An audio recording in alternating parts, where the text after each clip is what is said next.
और फारस की खाड़ी में अमेरिकी परमाणु पनडुब्बी पहुंच गई है। पनडुब्बी यूएसएस जॉर्जिया की फारस की खाड़ी में तैनाती कर दी गई है।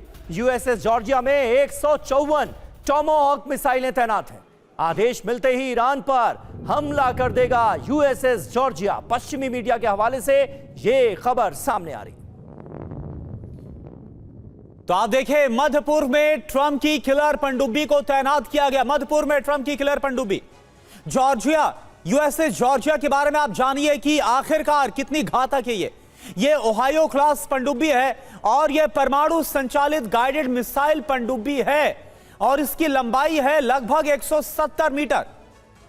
यहां चालक दल इसमें सवार हैं 150 से ज्यादा। मारक क्षमता की बात की जाए तो 154 टॉमाहॉक क्रूज मिसाइलें ले जाने में यह सक्षम है। टारगेट की बात की जाए तो दुश्मन पर लंबी दूरी से सटीक हमले करने में इसे महारत हासिल है। खुफिया निगरानी, कमांडो ब्रिगेड की गुप्त तैनाती, परमाणु डिटेरेंस के तौर पर भी इसे जाना जाता है। बिल्कुल।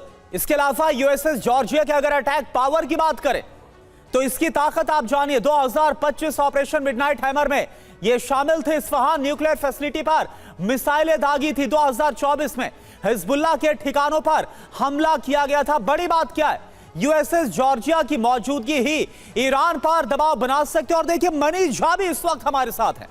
मनीष, लगातार चाहे मस्कट हो या फिर उसके बाद जेनेवा हो, लगातार आपने बातचीत को ट्रैक किया जो ईरान और अमेरिका के बीच में हुई। क्या आपको ऐसा लग रहा है कि एक तरीके से इस बातचीत के जरिए अमेरिका ने, खासतौर पर डोनाल्ड ट्रंप ने, यह दुनिया को दिखाने की कोशिश की कि देखिए, हमने बातचीत का तो मौका दिया था लेकिन ईरान राजी नहीं हुआ। वो बात अलग है कि ईरान पर ऐसी शर्तें थोपी जा रही थी अमेरिका की तरफ से जिस पर खामनेई शायद ही तैयार हो पाते, और वही हो रहा है।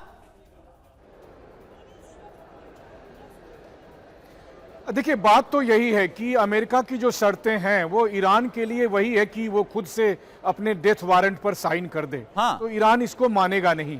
लेकिन हाँ, अमेरिका इसलिए कर रहा है क्योंकि वो दुनिया को बता सके कि चूंकि अमेरिका पर ये कहा जाता है कि भाई आपने इराक पर हमला कर दिया था और आपने कहा था कि वेपन ऑफ मास डिस्ट्रक्शन है, लेकिन वो मिला नहीं। तो इस बार वो ये नैरेटिव बनाना चाहता है कि देखिए, हम ईरान पर इसलिए हमला कर रहे हैं।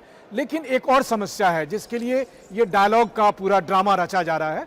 वो ये है कि ट्रंप के अपने समर्थक भी किसी नए युद्ध के लिए तैयार नहीं थे और ऐसे में उनको अपने समर्थकों को भी कन्विंस करना है कि देखो, ईरान से तो लड़ना पड़ेगा। एक बात और है, आपने ग्रीनलैंड के मामले में देखा था कि ज्यादातर अमेरिकन ट्रंप से सहमत नहीं थे और वेनेजुएला के मामले में बहुत से लोग हिचकिचा रहे थे क्योंकि वो उनको लगता था कि पड़ोस का अपना मामला है। लेकिन ईरान एक ऐसा मुल्क है जिसको लेकर एक एक अमेरिकी चाहते हैं कि एक बार ईरान के साथ तो हमारा हिसाब हो जाए, क्योंकि पिछले 5 दशक से ये टक्कर चल रही है। पिछला 4-5 जो अमेरिका के राष्ट्रपति रहे उनका तो सपना रहा है कि उनके नाम ये क्रेडिट आए कि उन्होंने ईरान में सत्ता बदला है। तो ट्रंप को ये लगता है कि वो एक इतिहास पुरुष बन जाएंगे अगर वो ईरान में सत्ता बदल लेते हैं और ईरान में अपने फेवर की सरकार बना लेते हैं। अब ऐसा क्या हो गया है मनीष? अब ऐसा क्या हो गया है? क्या बदल गया है? अमेरिका से ईरान की दुश्मनी रही है, हम जानते हैं। 1979 के बाद से जितने भी राष्ट्रपति हुए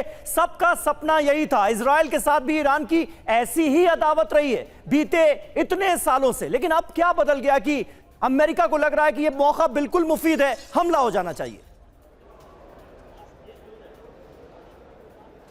बिल्कुल, देखिए, एकदम सही सवाल आपने किया। 2 कारण इसके हैं। पहला कारण तो यह है कि अमेरिका के लिए युद्ध एक बड़ा बिजनेस है और ऐसे में अगर आप ईरान के साथ जंग में जाते हैं तो आप अपनी ताकत दिखाएंगे और फिर जो नया बिजनेस आप हथियारों की जो मार्केट में रेस चल रही है उसमें दोबारा से आप बिजनेस कर पाएंगे।